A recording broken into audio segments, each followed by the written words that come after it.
Okay, let's dive right into this. We usually think of corruption as a pretty straightforward crime, right? It's just greedy people doing bad things. But what if it's way more complicated than that? What if it's actually a predictable outcome of a broken system? Today, we're going to peel back the layers and explore the psychology behind why corruption is so incredibly persistent. I mean, just listen to this. This is a shockingly honest admission from a major business leader. It hints at a reality where paying massive bribes isn't some deep, dark secret, but it's just a known part of doing business, even if the scale of it is literally breathtaking. And then you get quotes like this. Wow. When you hear things like this from high-level officials, it suggests a system where unethical behavior isn't just hidden away. Sometimes it's openly, almost bizarrely defended. This isn't just about breaking the rules. This is about questioning the very idea that the rules even matter. So, this all leads to a really crucial question.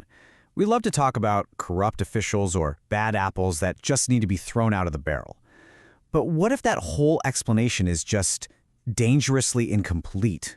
What if the problem isn't just the apples, but the barrel itself? Okay, let's start by looking inside the mind. Because as it turns out, corruption is rarely committed by people who wake up in the morning, twirl their mustaches, and decide to be evil. No, the human brain is way more complicated and interesting than that. And this slide introduces a concept that is absolutely key to understanding all of this. It's called moral disengagement. So what is it? Think of it as the mental gymnastics we perform to justify actions we know are wrong. It's how someone can engage in corrupt behavior and still look in the mirror and see a good person staring back. And this perfectly illustrates moral disengagement in action. Each of these isn't just an excuse, it's a story, a narrative. The police officer isn't greedy, he's a victim of low pay. The politician isn't corrupt, she's just a pragmatic public servant.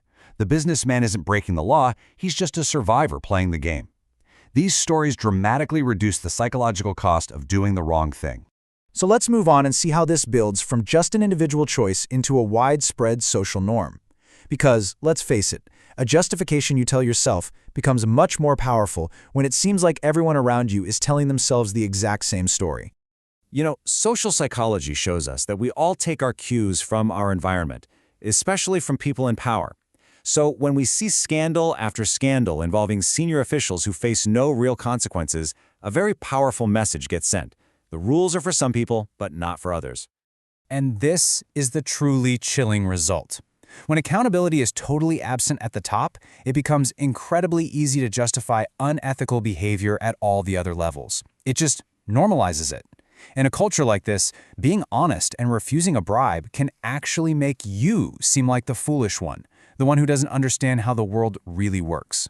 We also have to recognize that corruption isn't just about cash in an envelope.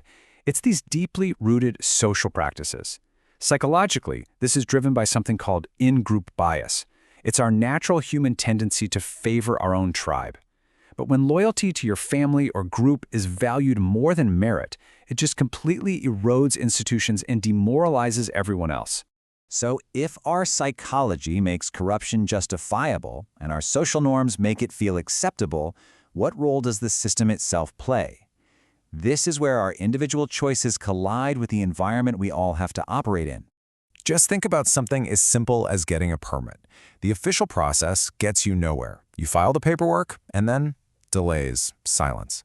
But then you learn about an informal fee that can speed things up. You pay it, and like magic, you get a special approval and you get your permit. The system itself, with its red tape and delays, basically manufactures the opportunity for bribery. Ultimately, for a lot of people, it just comes down to a rational calculation. The system often creates a low-risk, high-reward environment for corruption. As you can see here, the opportunity for a bribe is high, while the risk of getting caught is low, and the consequences, they're pretty rare. In this kind of environment, being corrupt isn't just a crime, it's a gamble with very, very good odds. So if just punishing people doesn't work, and the problem is this deep, how do you even begin to fix it?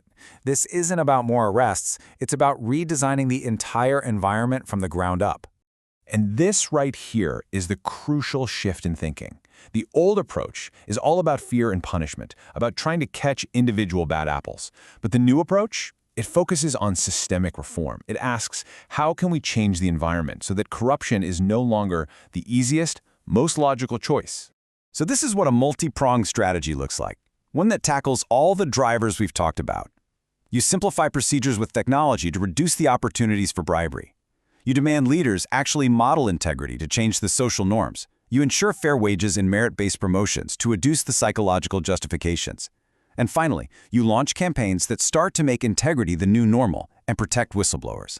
So, the key takeaway is this: corruption isn't random chaos.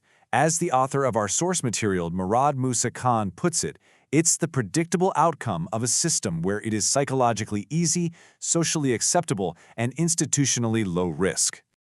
And this final question really forces us to think bigger. It pushes us past the simple idea of just catching corrupt people and toward a much harder goal: creating a world where integrity becomes the easiest and most logical choice for everyone. And that is a design problem truly worth solving.